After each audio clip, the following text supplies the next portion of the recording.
Channel को यहाँ से यहाँ पहुँचा दो मेरे वो फ्लाइट का खर्चा है तो ये सिस्टम हिला देंगे। जाना चाहते हो तो किसे की न मन वो जाट हो शहर जो जाट की न मन हो जाटनी। Hello guys, welcome to Kiran Dagar blogs. Kiran Dagar blogs में आपका स्वागत है। गाइज फिर से हम आ गए हैं आपको तंग करने।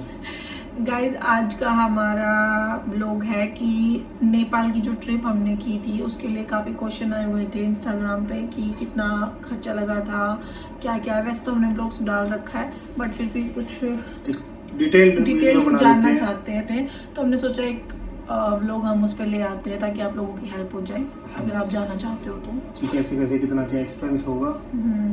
सो गाइज हम गए थे फ्लाइट से, तो फ्लाइट का खर्चा आई थिंक फ्लाइट चार्जेस आपके बढ़ जाएंगे 10,000 से 15,000 के बीच में। सीजन पे डिपेंड करते हैं। जैसे 2-3 महीने पहले करोगे तो 10,000 में अप डाउन हो जाएगा पर पर्सन, और पीक में करोगे तो 15-20 भी चला जाएगा वो। तो फ्लाइट का इतना पड़ेगा। तो गाइज वहाँ पे आई थिंक जब हम पहुंचे थे तो उसके बाद रूम का तो 2K से 3K के राउंड आपको अच्छे से अच्छा रूम वहाँ पे मिल जाएगा। हाँ, 3 स्टार प्रॉपर्टी मिल जाएगी इसके अंडर में। हाँ 2K से 3K के बीच में, बाकी आप पे डिपेंड करता है कि आपको कैसा लेना है, बट अच्छे से अच्छा रूम मिल जाता है वहाँ पे।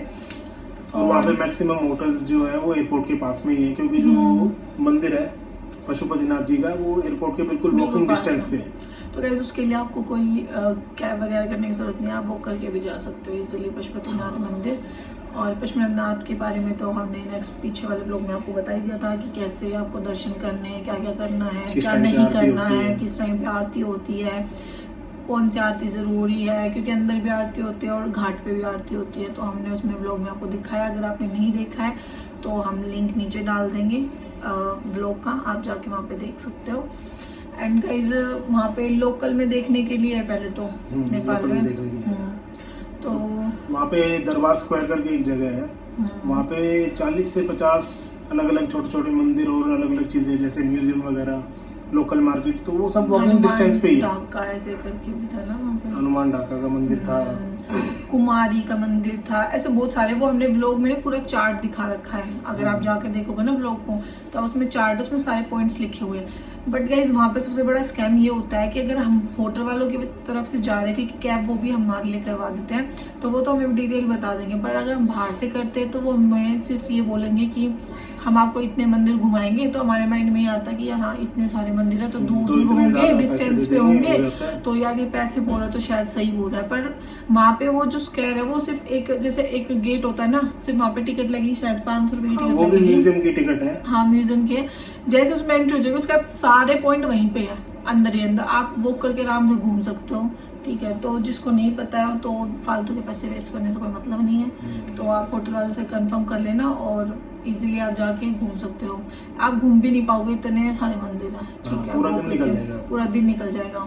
पर वहाँ पे मस्त हवा चलती है भाई, बढ़िया माहौल है। माहौल अच्छा वहाँ पे। और फेस्टिवल के टाइम पे वहाँ पे डांस वगैरह भी होता है, क्योंकि हम तो ऑफ सीजन गए थे तो हमने वो चीज़ तो मिस कर दी, बट अब कभी फिर जाएंगे तो ज़रूर देखेंगे।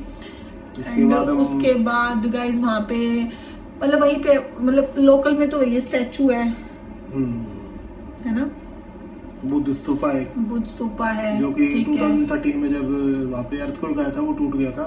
वो बहुत बड़ा स्तूपा है, बहुत फेमस है, तो वो भी पास में ही है। उसके लिए कैब हो जाती है, आधा घंटा लगता है। मतलब कैब वाला हमें जो होटल वाले ने करवाई थी आई थिंक वो वहाँ के 8,000 रुपए थे उस करेंसी के। ठीक है, तो उसको अगर हमारे में लगाएंगे, क्योंकि करेंसी का रेट हमारा 1.6 है, 1.6 है हमारे, 100 रुपए वहाँ पे 160 रुपए चलते हैं, 160 रुपए चलते हैं गाइस। तो मतलब ये था कि अगर हमारे 4,000 रुपए थे और उनके 8,000 के अराउंड कुछ था, ठीक है, तो इतने में उसने हमें पूरा लोकल घुमा दिया था। होटल की तरफ से था ये, अगर आप होटल की तरफ से जाते हो तो। और उसमें सारी चीजें थी जो आप व्लॉग में देखोगे कि स्टैचू थी, बुद्ध स्तूपा था, स्क्वायर था, दरबार स्क्वायर था, पशुपतिनाथ भी थे, उसमें सब चीजें थी, ये लोकल की सारी चीजें थी। और रही बात लोकल से अलग जाने की, तो वहाँ पे पोखरा बहुत फेमस है, पर हम नहीं चाहते, हमारा मिस हो गया क्योंकि हमारे पास टाइम कम था, लिमिटेड टाइम था हमारे पास। बट हाँ हम नेक्स्ट जब भी जाएंगे तो हम पोखरा जरूर जाएंगे। वैसे बहुत अच्छी सुंदर जगह बता रहे हैं, बहुत ज़्यादा। लेकिन वहाँ का अगर आप पूरा पैकेज लोगे, अगर आप फ्लाइट से जा रहे हो, ठीक है, तो आपको वहाँ पे मतलब पोखरा पूरा लोकल मिला के कम से कम 35,000 रुपए का पैकेज पड़ेगा वहाँ का घूमने का सिर्फ, ठीक है, कैब का। उसके अलावा खाना पीना वो सब आपका अलग से होगा, ठीक है, अगर पोखरा को इंक्लूड कर दो। क्योंकि पोखरा जो है वहाँ से 300 किलोमीटर के आसपास है, 300 इतना और पड़ेगा। वहाँ पे मौसम बिल्कुल अलग है, ठंड है वहाँ पे, बढ़िया मस्त जगह है गाइस देखने के लिए। मैं तो हम देखेंगे, अगली बार जरूर जाएंगे हम, क्योंकि इस बार हमारा हो नहीं पाया। लेकिन अगर आप बाय रोड जाते हो तो पहले पोखरा आएगा, बाद में ही आएगा, क्योंकि मम्मी गई थी तो मम्मी पहले पोखरा गई थी, फिर वो बाद में काठमांडू आए थे, काठमांडू क्योंकि आए थे उन्होंने बाद एंट्री में। ली थी यूपी से। हाँ तो यूपी से बाय रोड आएंगे तो पासपोर्ट वगैरह भी नहीं चाहिए, आप अपने हाँ, पासपोर्ट की जरूरत नहीं है उसके डीएल लिए। या फिर वोटर आईडी कार्ड के थ्रू आ सकते हैं, नहीं तो हाँ, लेकिन फ्लाइट में आपको पासपोर्ट की जरूरत पड़ेगी गाइस, उसमें तो चाहिएगा। तो ये इतना पैकेज होता है वहाँ पे। और फूड के बारे में, फूड काफी अच्छा है गाइस। जो वेजिटेरियन है बेचारे उनको ढूंढना पड़ेगा, उनको ढूंढना पड़ेगा, क्योंकि नॉन वेजिटेरियन की हर जगह वैरायटी मिल जाती है, हर भाई। जगह। और मोमोज भी बहुत अच्छे हैं गाइस वहाँ के, लोकल मोमोज। पुरानी शॉप्स है उनकी, बिल्कुल एंटीक, आज भी पुरानी छोटी छोटी शॉप्स हैं, हाँ, बड़ी जगह है। काफी सुंदर जगह है देखने के लिए। वहाँ के लोग भी बड़े प्यारे हैं, ये लोगों से सबसे तो नहीं मिले, बट हाँ जिनसे भी मिले हुए थे, नेचर वाइज बढ़िया है, सपोर्टिव है, मतलब सेफ फील होता है, इतना वैसा कुछ है नहीं। गाइज वहाँ पे नहीं महंगाई आपको वैसे दिखेगी, आप ऐसे करेंसी उठाओगे तो दिखेगी, और 8,000 रुपए का खाना, 4,000 की प्लेट ऐसे दिखेगी। बट उसका अगर आप एवरेज लगाओगे तो यही मतलब इंडिया सेम ही पड़ता है, इतना कुछ ज्यादा नहीं, क्योंकि वहाँ पे ज्यादातर सामान हमारा इंडिया से और चाइना से जाता है। क्योंकि वहाँ पे लोकल प्रोडक्शन इतना है नहीं, हिल एरिया है, तो मैक्सिमम जो सामान है वो इंडिया से या फिर चाइना से ही इम्पोर्ट होता है। गाड़ियाँ भी यहीं से जाती है, तो गाड़ी अभी कोई लोकल उनकी ब्रांड है नहीं वहाँ की, इंडियन ब्रांड्स और चाइनीज ब्रांड चलती है ज़्यादातर। और वहाँ की टॉफी भी मिलती है, कैंडीज, बहुत लोकल- सारे जो लोकल कैंडीज लोकल होती शॉप्स होती है। हाँ, शॉपिंग वॉपिंग भी काफी अच्छी है वहाँ पे, कपड़ों की वैरायटी उनकी बहुत बढ़िया है, बहुत अच्छी है वैरायटी, आप शॉपिंग कर सकते हो। जो बुद्ध स्तूपा था वहाँ पे, बुद्ध स्तूपा के चारों तरफ एक market. A few moments later. जैसे अपना वो सीपी है ना, कनॉट प्लेस, वैसे ही है वो बुद्ध स्तूपा। बुद्ध स्तूपा, उसके चारों तरफ शॉपिंग की है पूरे सर्कल में, और खाने के लिए बहुत बढ़िया कैफेज है वहाँ पे, जो सारे पूरी मार्केट है ना उसके पूरे ऊपर में सारे रूफटॉप कैफेज है। पार्टी भी अच्छी होती है वहाँ पे, night party. Local sight seeing के अलावा वहाँ पे एक साइड पोखरा था, तो दूसरी साइड एक और जगह थी जो कि बहुत ही सुंदर थी। क्या? बताओ। चंद्रगिरी हिल्स। चंद्रगिरी हिल्स थी, जो कि 1-1.5 घंटा लगता है मेन एयरपोर्ट से वहाँ के लिए।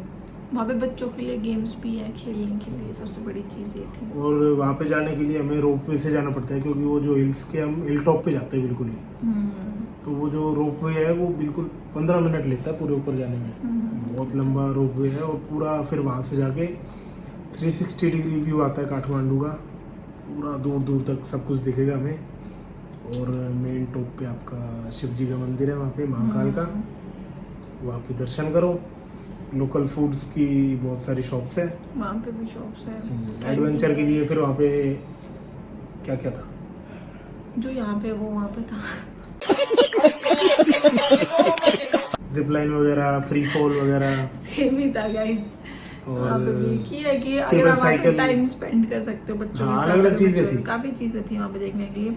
तो मतलब ये है कि लोकल में भी वहाँ पे है, तो आपका अगर लोकल पूरा अच्छे से आप घूमते हो, अगर बाहर से भी आप लोगे, मतलब टैक्सी वगैरह भी करोगे या फिर वहाँ से लोगे, 5-6 हज़ार रुपये आपके लग जाएंगे इंडियन रुपीज, ठीक है, वहाँ के तो आपको पता ही है। और A few moments later. तो अब हम बात करें कि हमारा टोटल बजट कितना था ट्रिप का। वो था 80,000 से 1 लाख के बीच में हमारा लग गया, जिसमें हमारा बहुत बढ़िया घूमना हो गया था। बाकी इससे अच्छा चाहो तो वो तो फिर आप कितना भी खर्च कर सकते हो, वो आपकी मर्जी है कितना उड़ाना है, वो तो अपने हाथ उतना में भी उड़ा लो, जितना आ रहा है उतना उड़ा लो। पर इतने में बहुत बढ़िया ट्रिप हो जाएगी, पूरी इंजॉयबल, बढ़िया शॉपिंग हुई थी हमारे, बढ़िया खाना पीना था। तो गाइज आई थिंक हमारे इस ब्लॉग से आपको काफ़ी हेल्प मिली होगी, आपके सारे क्वेश्चन क्लियर हो चुके होंगे।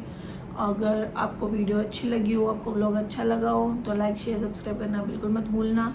अगर आपको और भी डिटेल्स चाहिए, जैसे हम अंडमान गए थे, हाँ, कश्मीर गए थे, गोवा गए थे, ठीक है, गोवा गए थे, अगर कामाख्या माता गए थे, कामाख्या माता, अगर कहीं की भी आपको ट्रिप के बारे में डिटेल्स चाहिए तो आप मुझे कमेंट सेक्शन में कमेंट कर देना, मैं नेक्स्ट व्लॉग उस पर ले आऊँगी, ठीक है। क्योंकि ये व्लॉग भी क्वेश्चन आ रखे थे, इसलिए हमारे माइंड में आया कि यार हम शेयर करते ताकि आप लोगों की हेल्प हो जाए। अगर आप जाने का सोच रहे हो तो आपको आइडिया लग जाए कि कैसे क्या करना है। सो व्लॉग अच्छा लगा तो लाइक शेयर सब्सक्राइब करना बिल्कुल मत भूलना गाइस, ठीक बेल है। आइकन भी दबा दो। आज का ब्लॉग यही था। आई होप हमने आपके सारे डाउट क्लियर कर दिए हो। आपने जो क्वेश्चंस पूछे थे हमने उनका जवाब दिया हो सही से, और आप समझ गए हो कि कैसे क्या प्लान करना है उस हिसाब से।